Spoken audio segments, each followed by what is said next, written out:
You've been given a jewel. Your only responsibility for this jewel is to pass it down to someone in the younger generation, be it a niece, a nephew, or anything like that. What would that jewel be?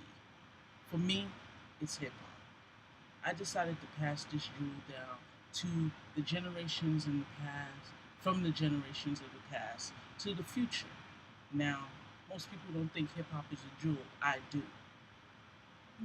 Now, I've been in hip hop for a very long time. I'm not going to tell you how long, but it's been a really long time. And I just knew that walking this path, I would want to give back. I want to keep that oral history alive. Now, in the book by Dwayne Wright, The Education of Hip Hop and Hip Hop Education, we're seeing that females and males differ as far as their consumption of hip hop music.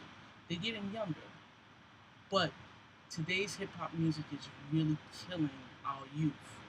It's destroying our, it's like putting a gun to your head. It's not really saying anything, it's not teaching anything. So, how do we counteract this? Grown ups, as you see, they never understand what the kids are saying. So, I constantly stay up to date to what the kids are listening to because I don't want to be that adult. Now, it's up to us to sit down and teach the youth. Give them that oral history, just like you do with your family. You tell them about grandma, grandpa, things like that. But it's up to us to pass the hip hop jewel along. They want it. The younger generation, they want to sit down with us and get that information. Whether it be about the conscious hip hop, whether it be about the gangster rap, what we did as youths and how we party.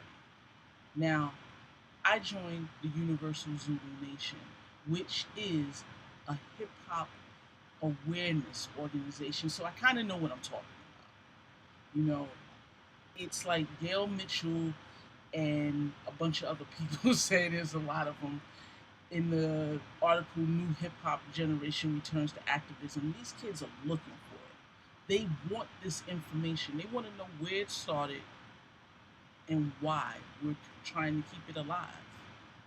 Our goal is to teach them.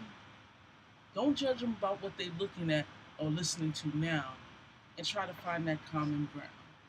Now, not everyone is going to be able to do this, but they're looking for it, and we got to help them find it. You can't just say, I want to be into my child's life and not relate to them on their level. It's not going to work. Now, hip hop music is on the rise. It's everywhere. Garth Brooks did hip hop. Uh, uh, Everybody, the guy on The Voice, the country singer, he's doing hip hop. He's really rapping.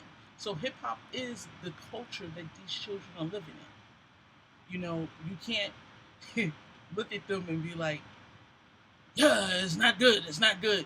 Because they don't look at you like you're crazy and be like, why you mad? Why you mad because I'm trying to live my life and you not really understanding? And you're saying we got to take it back to the elements. But if you can't really take it back if you can't relate to them on what it is they're dealing with now. Hip hop is that jewel. Hip hop is the jewel that we need to pass down. Now, we can go to parties and we can hang out with them, but we'll just be that old person in the crowd throwing our hands in the air, looking like they just don't care. And your son and daughter's not going to deal with that very well. So we got to communicate with them. We got to be able to introduce some sort of change into their system, and that's going to bring us closer together. But it's also going to cause these effects within the hip hop community. Now, do we want more activism in the music that our children are listening to? Or do we want more of the idiocy that you get with a Kanye or the materialistic of a Jay Z? I mean, I guess what I'm really trying to say is that we have to communicate with our kids. We have to be able to pass down this oral history that we live, or it's just going to die. You know, when I first heard Biggie say, "A baby, baby," my mom looked at me and she said, "You know what? That's what they used to say back in my age," and that helped me understand why hip hop is so important.